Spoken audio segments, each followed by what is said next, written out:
छात्रों नमस्ते। आज हम कक्षा 12 की हिंदी की श्री नरेश मेहता रचित 13वीं कविता महाप्रस्थान के बाकी के पद्यांश की विस्तृत समझ प्राप्त करेंगे। महाप्रस्थान खंड काव्य के प्रस्तुत पद्यांश में श्री नरेश मेहता ने लिखा है, प्रत्येक युद्ध जिसमें से एक राज्य जन्म लेता है, कितनी स्त्रियों को विधवा और बच्चों को अनाथ कर जाता है और वे जीवन संघर्ष में दिशाहीन खो जाने के लिए बाध्य हो जाते हैं। सव्यसाची, तुम्हारे कृष्ण ने ही तो कहा था, युद्ध के उपरांत समाज में वर्णशंकरता बढ़ जाती है। कर सकते हो उस दिन की कल्पना जब इस पृथ्वी पर कुल गोत्रहीन वर्णशंकरता ही विचरण करेगी। उस दिन इस ऐतिहासिक कुष्ठता का कौन उत्तरदायी होगा अर्जुन? कौन उत्तरदायी होगा? युद्ध एवं युद्ध से उत्पन्न समस्याएं यहाँ युधिष्ठिर इस पद्यांश के द्वारा अर्जुन के सामने प्रस्तुत करते हैं या स्पष्ट करते हैं। पर छात्रों, इन सारी बातों की हम समझ प्राप्त करें उसके पहले पद्यांश में प्रयुक्त विभिन्न शब्दों के अर्थ आदि से हम सुपरिचित हो जाएं। छात्रों, यहाँ प्रयुक्त शब्द युद्ध का विलोम होगा संधि, तो विधवा का विलोम है सधवा, और विधवा अर्थात जिसका पति मर गया है ऐसी स्त्री। तो अनाथ का विलोम है सनाथ, तो जीवन संघर्ष मतलब जीवित या जिंदा रहने के लिए किया जाने वाला संघर्ष। तो दिशाहीन माने निरुद्देश्य, जिसका कोई उद्देश्य ही न हो। तो बाध्य माने मजबूर, विवश या लाचार। तो यहाँ प्रयुक्त शब्द सव्यसाची अर्जुन के लिए प्रयुक्त हुआ है। छात्रों, अर्जुन का ही एक नाम है सव्यसाची। छात्रों, अर्जुन को सव्यसाची इसलिए कहा गया है क्योंकि अर्जुन बाएं हाथ से भी बाण चलाने में समर्थ या कुशल थे, अतः उन्हें सव्यसाची भी कहा जाता है। तो वर्णशंकरता यानी दो अलग अलग जाति के स्त्री पुरुष द्वारा संतान होने की स्थिति। तो कल्पना का विलोम है वास्तविकता। तो पृथ्वी यानी धरा, धरती या वसुंधरा। तो कुष्ठता माने कोढ़ या कुष्ठ रोग की स्थिति, पर यहाँ हम इसका अर्थ करेंगे विद्रूपता या विषमता या विषम स्थिति या कुरूपता। तो उत्तरदायी अर्थात जिम्मेदार। अब छात्रों, प्रस्तुत पद्यांश की विस्तृत गहन समझ प्राप्त करें तो यहाँ इस पद्यांश में युधिष्ठिर अर्जुन के समक्ष युद्ध के बाद उत्पन्न समस्याओं के बारे में अपने विचार व्यक्त करते हैं।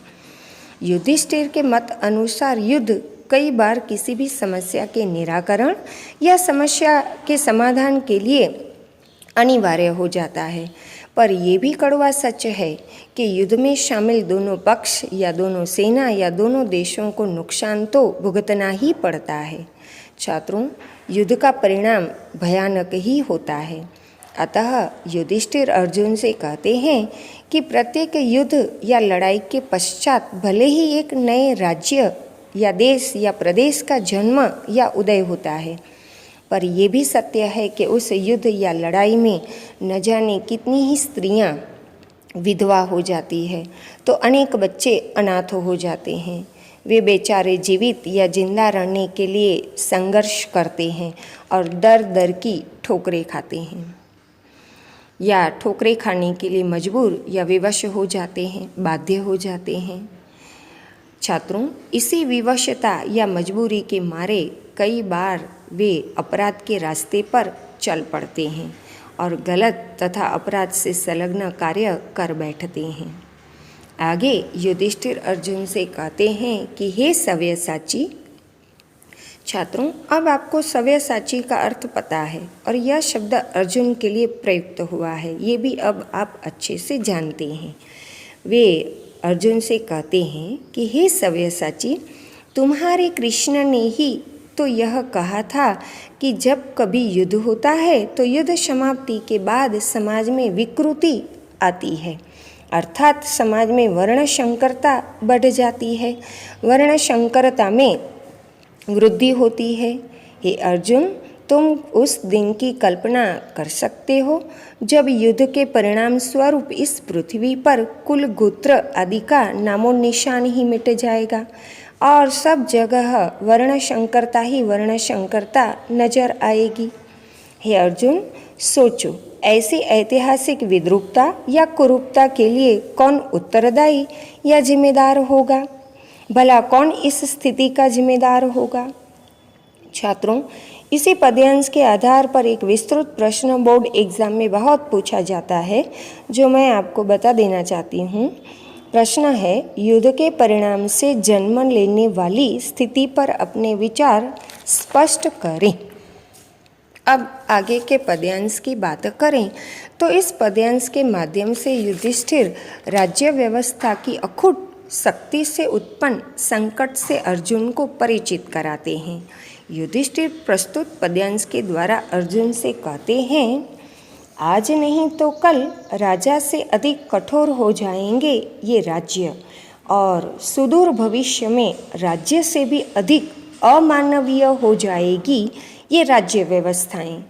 इनके दो आधार स्तंभों युद्ध और आतंक, जिनका शिलान्यास मनुष्य की आदिम प्रवृत्तियां बारंबार करती आई है, एक दिन युद्ध और आतंक ही सामाजिकता के पर्याय बन जाएंगे। युद्ध में हमने कौरवों को हराया और आतंक के बल पर तुमने पांडव साम्राज्य का राजकोष बढ़ाया। छात्रों, प्रस्तुत पद्यांश में प्रयुक्त शब्दों के अर्थ आदि से हम परिचित हो जाएं, ताकि इस पद्यांश को समझने में हमें आसानी हो। पद्यांश में प्रयुक्त शब्द है अधिक। इसका समानार्थी होगा बहुत या ज़्यादा, और अधिक का विलोम है कम या थोड़ा। तो कठोर यानी सख्त, और कठोर का विलोम है नाजुक, कोमल या मुलायम। तो पद्यांश में प्रयुक्त शब्द सुदूर अर्थात बहुत दूर। तो अमानवीय यानी जो मानव के लिए न हो या जो मानव को शोभा न दे ऐसा। तो यहाँ प्रयुक्त शब्द व्यवस्थाएं या व्यवस्था अर्थात प्रबंध, इंतजाम। तो आधार स्तंभ अर्थात आधार देने वाला खंभा। तो युद्ध का विलोम तो अब आप जानते ही होंगे, संधि। और आतंक माने भय या डर। तो प्रयुक्त शब्द समूह के लिए एक शब्द है शिलान्यास। इसका अर्थ है भवन आदि बनाने से पहले नींव में पत्थर रखने की क्रिया। तो आदिम माने आदिकाल से चला आ रहा या पुराना या प्राचीन। बारंबार यानी बार बार। यहाँ पर्याय का हम अर्थ करेंगे पहचान। और राजकोष माने राज्य का कोष या राज्य का खजाना। अब प्रस्तुत पद्यांश को हम समझें तो प्रस्तुत पद्यांश के द्वारा युधिष्ठिर अर्जुन से कहते हैं कि हे अर्जुन, आज नहीं तो कल युद्ध समाप्ति के उपरांत या युद्ध समाप्ति के बाद अस्तित्व में आए राज्य या प्रदेश या देश राजा से भी अधिक कठोर, क्रूर या निष्ठुर हो जाएंगे, और बाद में समय बीतते दूर भविष्य में राज्य की व्यवस्थाएं राज्य से भी अधिक क्रूर और अमानवीय हो जाएंगी। अर्थात ज्यों ज्यों समय बीतता जाएगा कि अत्याचार, आतंक, हिंसा आदि अमानवीय कृत्य बढ़ते ही जाएंगे। हे अर्जुन, युद्ध और आतंक राज्य व्यवस्थाओं के आधार या मूलभूत स्तंभ हैं। इनका जन्म मानव की आदिम या प्राचीन प्रवृत्तियों से हुआ है।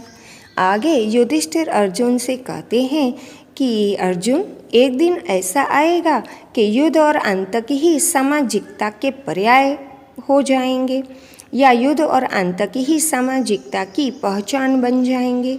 अर्थात युद्ध आतंक की ही बोलबाला होगी।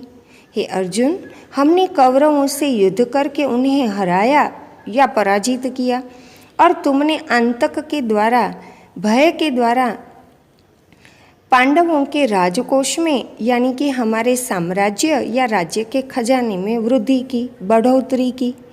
छात्रों, कहने का तात्पर्य यह है कि युद्ध और आतंक जैसे कृत्यों को युधिष्ठिर अमानवीय ठहराते हैं तथा युधिष्ठिर के मत अनुसार युद्ध के उपरांत युद्ध और आतंक की ही बोलबाला होती है। उम्मीद है ये दोनों पद्यांश आप अच्छे से समझ गए होंगे। अब काव्य के अंतिम पद्यांश की समझ हम अगले ऑडियो से प्राप्त करेंगे।